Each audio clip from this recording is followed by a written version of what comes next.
You're driving down a highway, you look up, you see one of these, not on the side of the road, not on a wall, somewhere nobody should be standing. And for a second, you stop thinking about traffic and start thinking, how do they get on there? Graffiti writers have a name for places like this. Heaven spots. Locations so dangerous that one mistake could mean serious injury. Or worse. And strangely enough, that's part of the appeal. Most people imagine ropes, climbing gear, or some elaborate plan. But usually it's much simpler than that. So, how do they do it?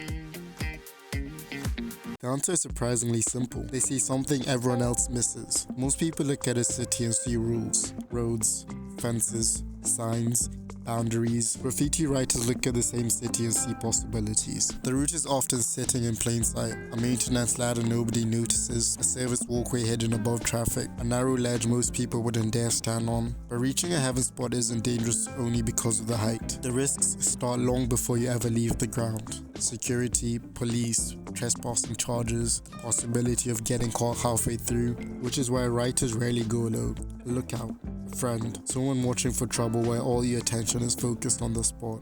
Every heaven spot is different, every route is different, but the mindset is always the same. See a possibility where everyone else sees a limit.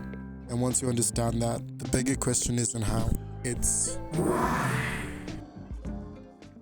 In graffiti, everyone wants their name seen, but not all visibility is equal. Very few people are willing to risk everything to put their name somewhere impossible. That's why the heaven spot carries so much weight. They're not just signatures, they're evidence. Proof that somebody was willing to go further than everyone else. And underneath all that is something much simpler. The fear of being invisible. Cities are built to control how people move through them. A heaven spot is a rejection of that. It takes a place you were never meant to reach and turns it into a stage with an audience of thousands who never asked to look up, but did anyway, even if only for a second. But to understand heaven spots, we have to go back. Way back. The year is 1976. You're standing on a subway platform. A train pulls into the station. Different cars are covered from end to end in graffiti.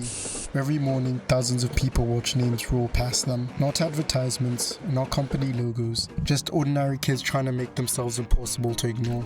Back then, graffiti wasn't about height, it was about movement. A train could carry your name across the entire city. Then, the transit authorities shut it down. Fences went up. Security increased.